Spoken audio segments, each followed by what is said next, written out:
your subjects is diffusion. And the goal is to have the smoothest, softest light possible on your subject. To do that, there are a few different ways, but in simple terms, double diffusion does a great job of casting a very soft, pleasing light across your subject, almost making it seem like there's no light there at all. So today I'm going to run through a few different ways to smoothly light your subject's face and also go over a few things that you should not do. Now this especially applies to interview lighting, but it's not limited to that. Utilizing a lot of the techniques that we learned today will do a great job making all of your cinematic scenes look cinematic and pleasing. So go ahead and take what we learned today, throw your creative twist on it, and go crazy. So one of the things that definitely doesn't look clean and pleasing is harsh light. Harsh light casts very strong shadows and contrast across your subject's face, and unless you're going for a very stark, kind of scary horror scene, the first thing that we should do is soften that light. So we're gonna go ahead and add our first layer of diffusion here. And to do that, I use my Aperture light dome, but if your resources are limited, anything like a white bed sheet or a lot of the 5-in-1 discs have a diffuser inside of it, that'll work great as well. So we're gonna add that layer of diffusion in front of our light source. Already, look how much cleaner that looks. It looks so much more smooth, soft, and professional, and you could get away with just doing this. But I feel like something else is missing, and we can do one more thing to just take it to the next level and make the shot look really, really soft and really clean and nice. So to achieve that, we're gonna double diffuse our light.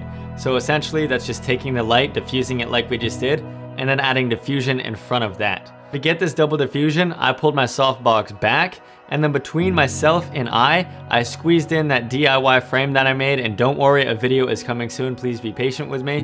But if you wanna do it now, again, a white bed sheet would work great. Either tape it to 2 stands, clamp it to stands, or put it over a C-stand arm. The main goal is just to have it stretched out and clean and even for the light to spill through again. Now with the light being diffused twice, comparing both the single and double diffusion lighting setups, look how much smoother it is with the double diffusion, with the 2 layers. You can especially see it around the eyes, the cheekbones, around the shadow side of the nose. And then for the double diffusion shot, look how much smoother the roll off is from the highlights over into the shadow side of my face. It's just such a smooth, pleasing, almost like gradient across the face. Really does a great job of making it seem like there's not even a light there, because that's the goal. You don't want the viewer to be distracted thinking that there's a hard light source or any kind of light source pointed in that direction. You just want them to feel like that the light is there and it's just coming from the ambience of the room. And if there still are a lot of harsher shadows on the dark side of your subject's face, you can certainly just take like a white foam board or another white reflector and just bounce a little bit of light back onto their face, and that should fill in the shadows really smoothly and nicely. Now one downfall of this tactic, the double diffusion, is that you're cutting the light twice as much. So not only are you losing light when you go through the first layer of diffusion, but you're also losing it when it goes through that second layer.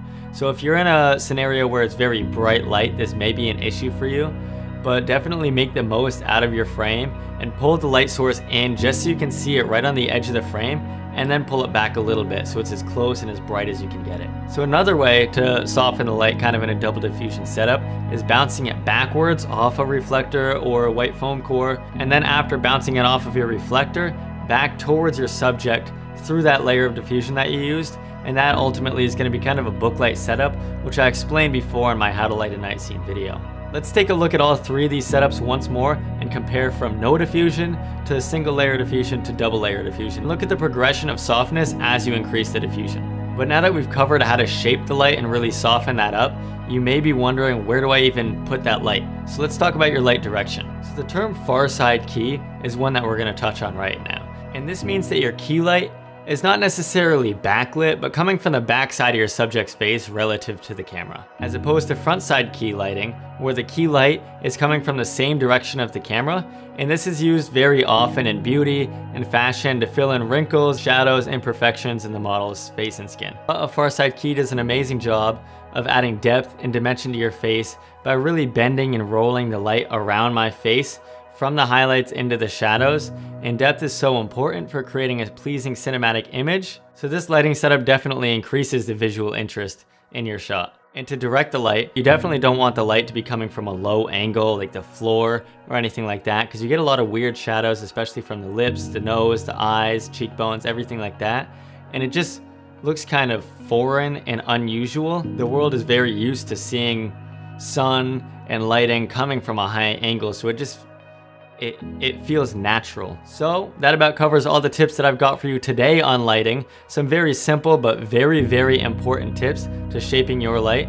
So I hope you all found this helpful. As always, please tag me in all the creations that you make that may be inspired by any of my videos, and leave a comment of any video that you'd like to see next. Thanks everybody, and class dismissed. You know, I don't really know why I do that or where that even came from, the whole class dismissed thing, but I guess it's like my thing now? I don't know. Okay, bye guys.